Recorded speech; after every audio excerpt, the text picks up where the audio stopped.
The Gemara in Sanhedrin tells a fascinating story about a man who fell lovesick, literally sick, physically ill, with a particular woman that he saw and became very attracted to. And the Gemara tells the story where he approached doctors who told him that the only way that he could be cured of this sickness, this illness, is by being intimate with her. And the rabbis told him that, in fact, he can't do this even if it meant that he would need to die.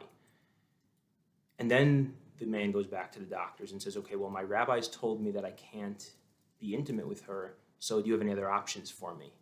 And they told him, well, at least you should see her in the nude. And he went to the rabbis and asked them if that would work, and they said no. Even if it meant dying, he is not allowed to see her undressed.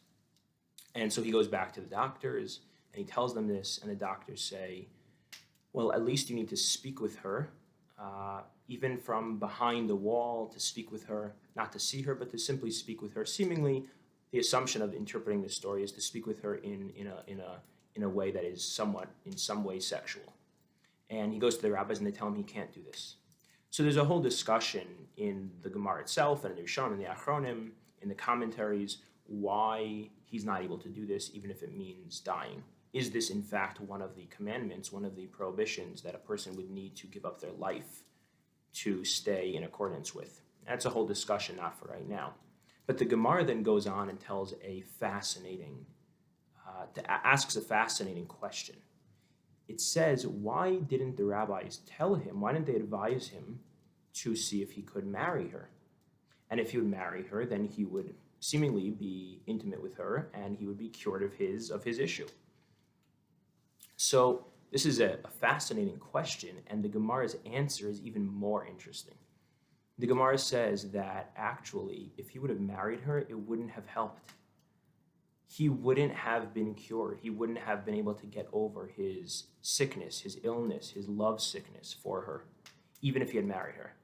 Now let's stop and think about this, because on the surface, that doesn't make any sense. If his sickness is that he needs to be with her, he needs to be sexual with her. Well, then if he would marry her and be sexual with her, how could you tell me now that that wouldn't solve his problem? That's what he needs. So the Gemara goes on and says the reason that wouldn't help is because stolen waters are sweeter. What this man needed wasn't intimacy. It was some sort of sexual intensity.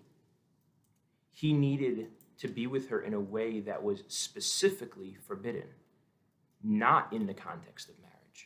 And so what would have happened if he would have married her? Okay, maybe he would have been happy for a night, maybe he would have been satisfied for a week, a month, a year, but ultimately what would have happened for this man is that his eyes would have just fallen upon another woman who would have been forbidden to him.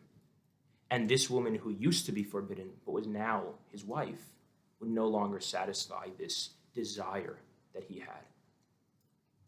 And the rabbis in this story are capturing something so profound and important, because so many people, nearly everyone that I've worked with in recovery for some sort of sexual addiction, whether it's pornography or something else, went through a stage of, before getting married, being single, and thinking, when I get married, my problems will be solved. I'll be able to be intimate with somebody, sexual with someone, and I will have my release, I'll have my outlet, and then I won't need to look at pornography anymore, I won't need to go to these places anymore.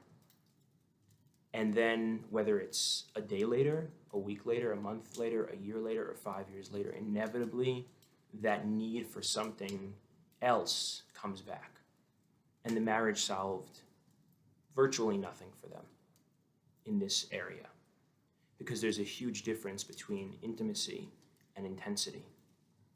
And it is so important that we know this, whether you're hearing this before you get married, before you start dating, or as you start dating, to recognize that you cannot hang your hat on getting married to be the solution for your challenges.